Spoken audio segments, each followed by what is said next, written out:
Hi. Welcome to another episode of Cream Conversations. And why are we all here today? This is the full Cream team, the real deal. And why are we all sitting here?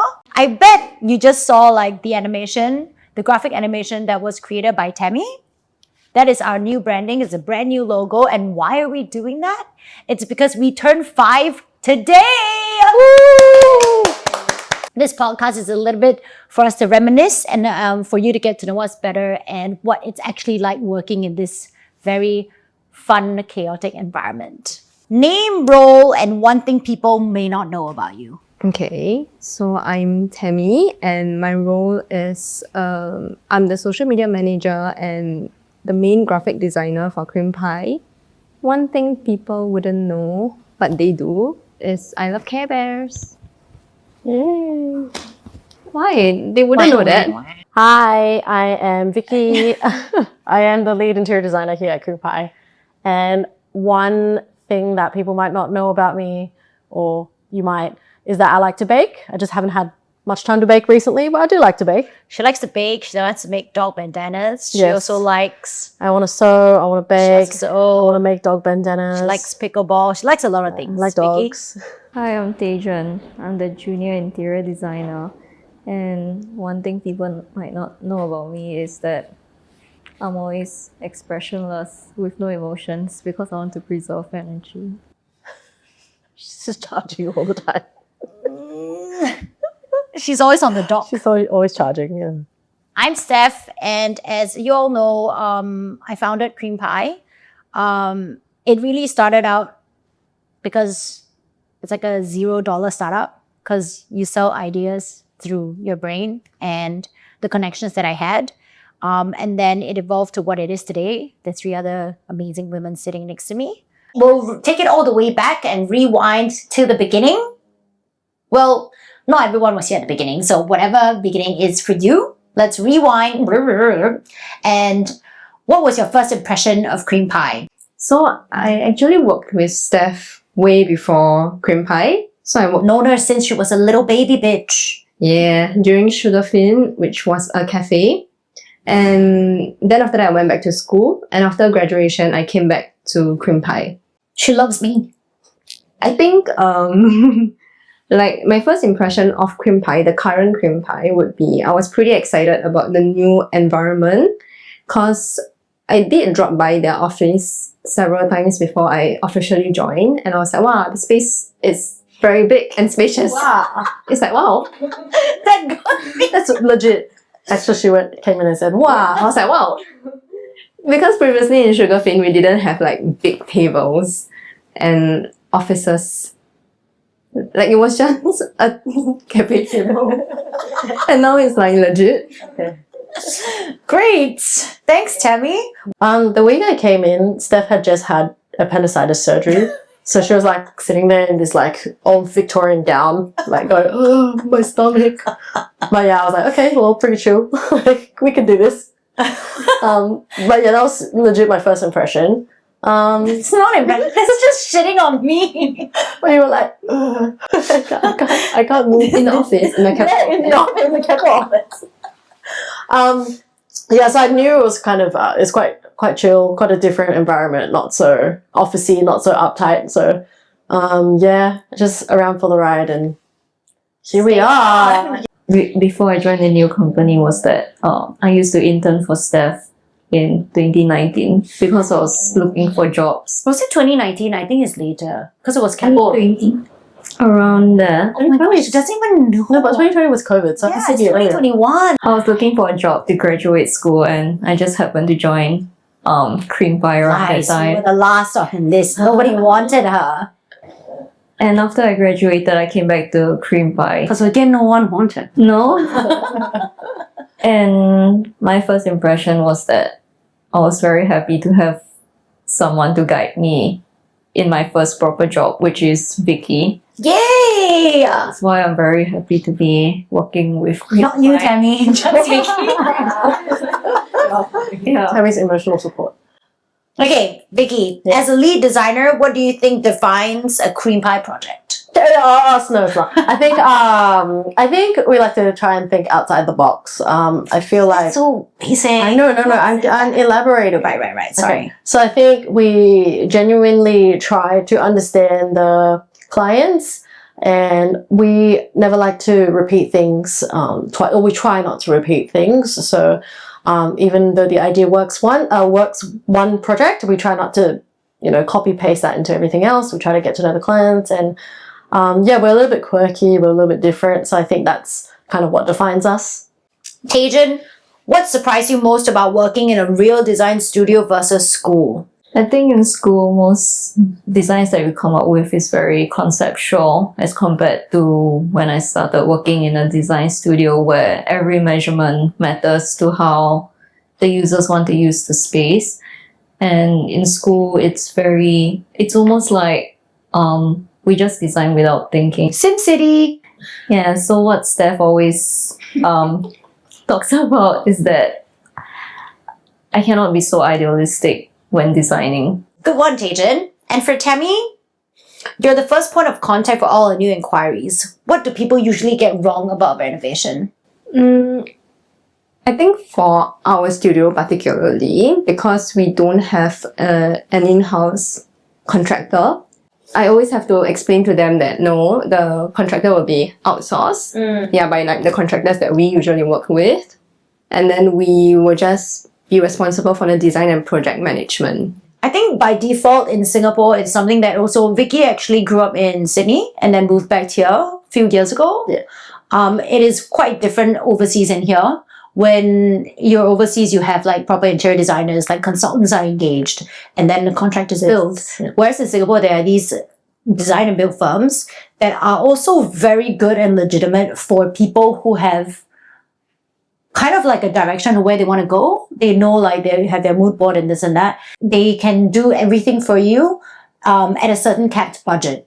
Whereas for us, we're really like an interior design consult studio wherein we care about your spatial planning, where your light comes in. Like Vicky said, some things work for one place, but it may not work for another. What materials are used? What city are we designing for? Therefore, what kind of climates we're in. It's quite different from a design and build. We don't have, as you can see, it's like 4 of us. We don't have the capacity to build it as well. But yes, we are only an interior design studio, if that clears things up for everyone.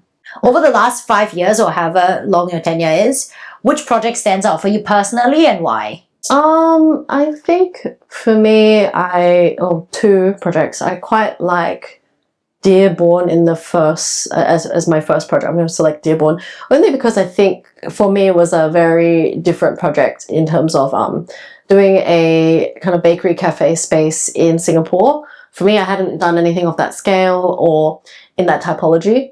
So it was a massive learning curve for me, and also because the building at Kim Yam Road was previously a school, so having to navigate all those kind of structural issues that came up with all of that, it was a big learning curve for me. So I quite liked it, and also I enjoyed the process of chatting with the clients, and I think it was an overall pretty good experience, and we have a pretty good working relationship with the clients still to this day. And secondly, I quite enjoyed doing Barworks, which was a really recent one. It was just very, very different to what we usually do.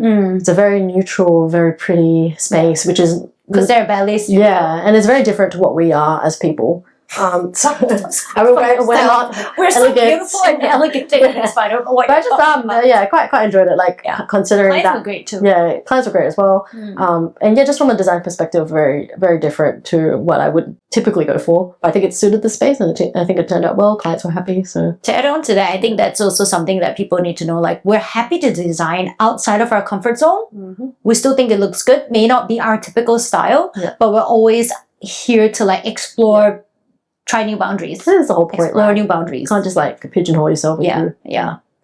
Tajan, favorite project and why? My favorite project is probably H-Revels at Causeway Point. Just because it was the first time I got to do a commercial space, which is not a takeaway kiosk with a sitting area. And I guess I kind of had the liberty to choose the materials that I wanted to use in the space as compared to other projects where the materials are already pre-selected by the clients.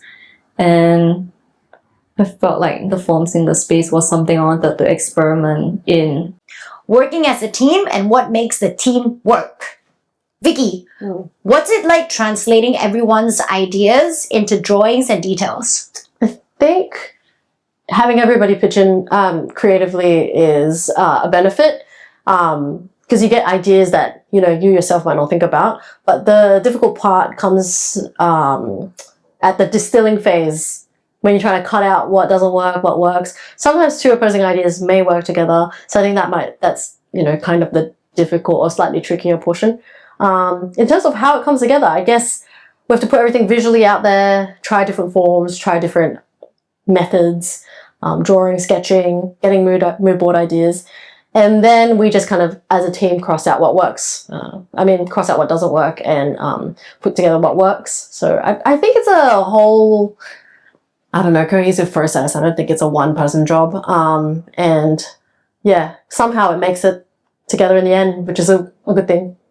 I think what I like is obviously they start the base because I can't draw for shit. But then some things that she sees I don't see and vice versa. Mm-hmm. And we, three of us, we add in our different ideas and opinions, and like what she says, the distilling part is probably difficult, and then what makes the final outcome is never really one person's doing. Mm-hmm. And that's what I love. It's not like it doesn't feel like when the work gets put out that, oh shit, I only did the drawing and that person did all of the other thing. I feel like it's a very nice process because everybody has equal say. Not the maknae yet, a very small say, but still has some.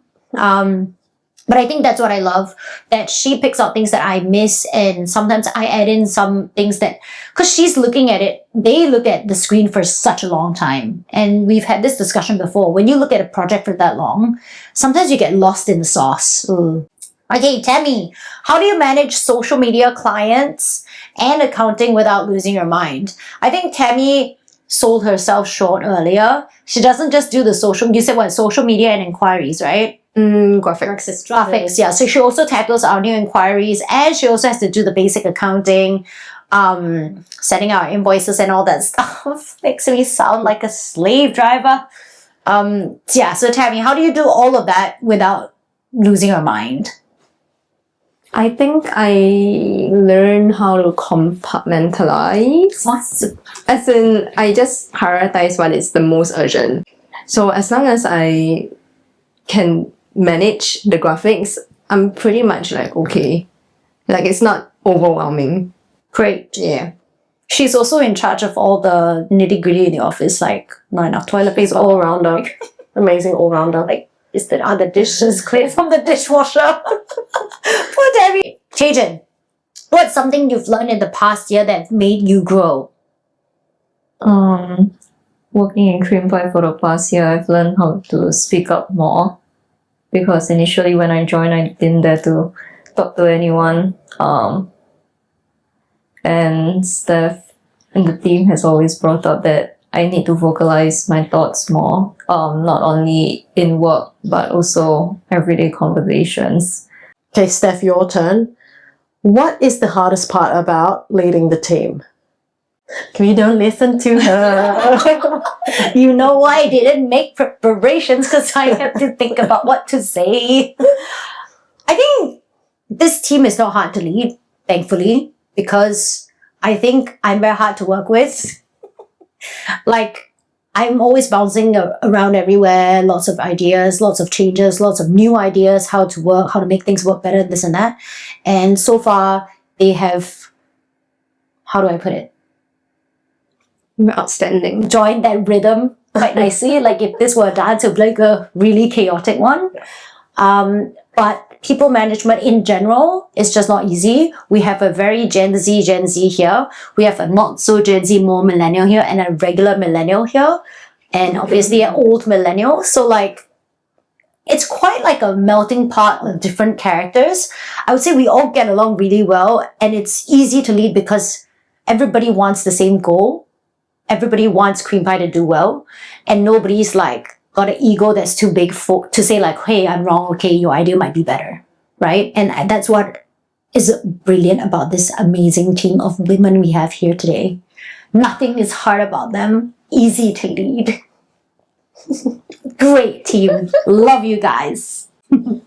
Okay, next. 5 years in and what we've learned. Vicky, what have you learned about clients in general? I think clients in general sometimes need a bit of guidance, and our job is not to be yes men. So our job is to understand you as the client, but the client also has to understand that they come to us because they need guidance. So I think one thing I've come to learn is that visually, sometimes people need help, and that's not a problem. That's nothing wrong with that, you know. Not everybody can imagine things the way I see them. So need a bit of hand holding, and yeah, at the end of the day, the clients want a nice project. We also want a nice project, so we're on the same team. So when I first started out, I used to be very combative towards clients in a sense. So it's like, I want my design to be on the... What? This is yeah. stupid. Why, No. why can't they imagine all this stuff? Yeah. Yeah, okay. But now I've come to learn, you know, it doesn't help the working relationship. So yeah, clients generally come to you for a reason. And Like if they could see it, they wouldn't need us. yeah, absolutely. In a way. Exactly. So yeah. But also clients need to understand that if you want everything your way, then you also don't need us. Yeah, for sure. Right? Yeah. So it's a two-way thing as Then, well. yeah, like I said, we're not yes men. Yeah. I've Okay. learned to not be a yes man as I progress. We will say yes where we can. Yeah. But we should also let you know where it's not Yeah. great. Yeah, usually we won't say hard no unless it's absolutely terrible. Or we secretly say no behind the scenes. We'll try, and just kind of put it inside there, but it's actually not Yeah. there. Just kidding. We don't do that. All right, Tammy, what have you learned about interior design? Bear in mind, Tammy has no interior design background, unlike these two ladies here. She came in strictly as a graphic designer, nothing about interior design. Now she's working, 3 years? Ish? 2 years-ish, I think. Okay, what have you learned about interior design? Initially, I didn't really know about the different art styles. Is that what you call it? Like You mean design? the design movement for interior design specifically, because like I'm just graphic trained. So it's quite interesting to listen to their conversation when you talk about like When we shit on Japandi. Who? Oh, yeah. I was like, who? What are you talking about? Obviously Me? talking about when we shit online. yeah, because Oh, shit, and anyone. Don't lie. initially like for instance my concept of Japandi was just wabi sabi, and like, you know, it's like I didn't know my the actual God, term I'm until so cringing. Vicky and like Steph explained to me.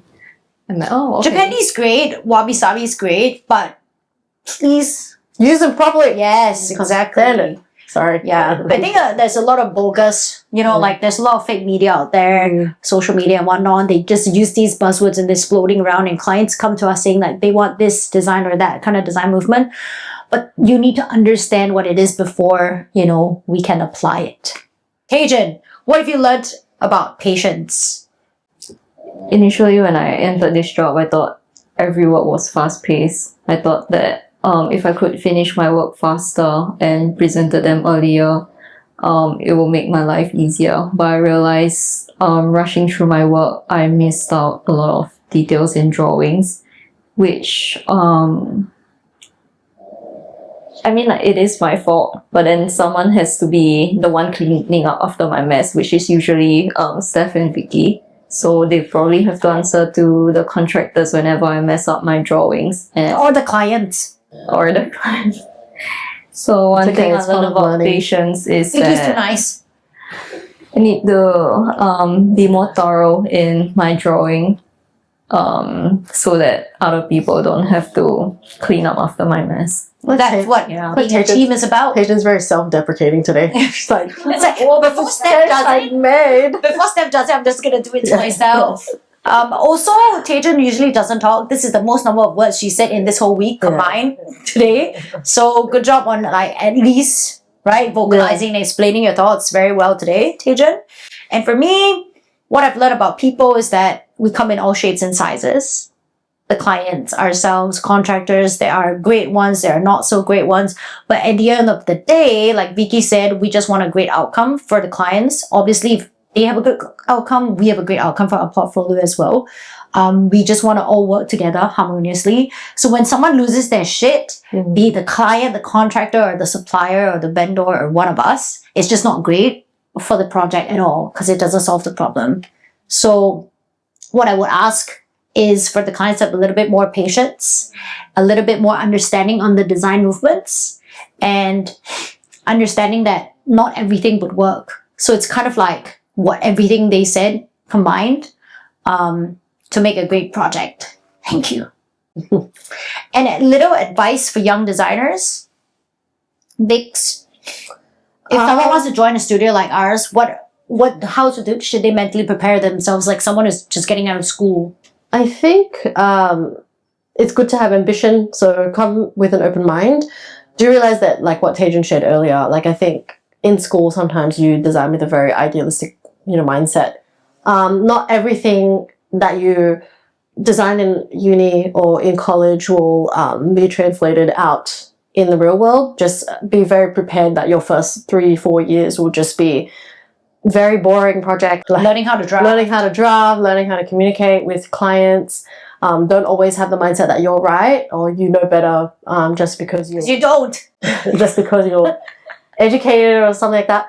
Yeah, biggest thing is to enjoy what you do because you don't want to get stuck in the cycle of hating your job. So Yeah, that's so true, no? Like, I think in this day especially, nobody wants to hate their job because in the past, everybody's like, okay, Slog it it's just a rice bowl, just slog it out. When I go home with my family, it'll be fine. But more and more so, the workplace has become like demanding in terms of like wellness and like a good space. Because as creatives as well, you don't want to be like caging them up, putting them in a box and like design in this black box. Yeah. Because how can the ideas be good? Temi, advice for young designers, like from your perspective as a graphic designer, social media content creator in this day and age, what should they be prepared for? I think because at least for me, social media, it's so fast paced and it's so unpredictable. Whatever you learn in school might not apply at all just because like it's no longer relevant. So it's just always like experiment and don't be afraid to fail. I think there's a lot to learn when you fail also. Tejan? Come in as a blank canvas. Be open to learn everything and take a step back when people call you out on your mistakes. Yeah, that's it. She's talking about herself, right? The whole day she's just like shitting on herself. self-deprecation One word to describe Cream Pie in 5 years. Temi? in the future. No, like in the last 5 years. One word to sum it up. Yeah, I was like, The future. one word to describe Cream Pie in the past 5 years. Chaos? I knew you were gonna say that. It really is. It's crazy. You make it sound bad. The fact that we're surviving this far, it means that something works. So. Yeah. But it is I chaotic. guess. Yeah. In a good way. She means it in a good way. Yeah, You know, yeah. like if you went into like a Disneyland kind of chaotic. Not chaos and like there's too many people, I want to get out of here. Yeah, chaotic, no, it works. Things work. Yeah. Eclectic. Why? Cream Pie is very colorful. It's a colorful place to work in. Oh my god, I died. That is so her though. Thanks for listening to our rambling on today. I hope you learned something. I hope. And hire us. Interior design consulting. Okay. And cut.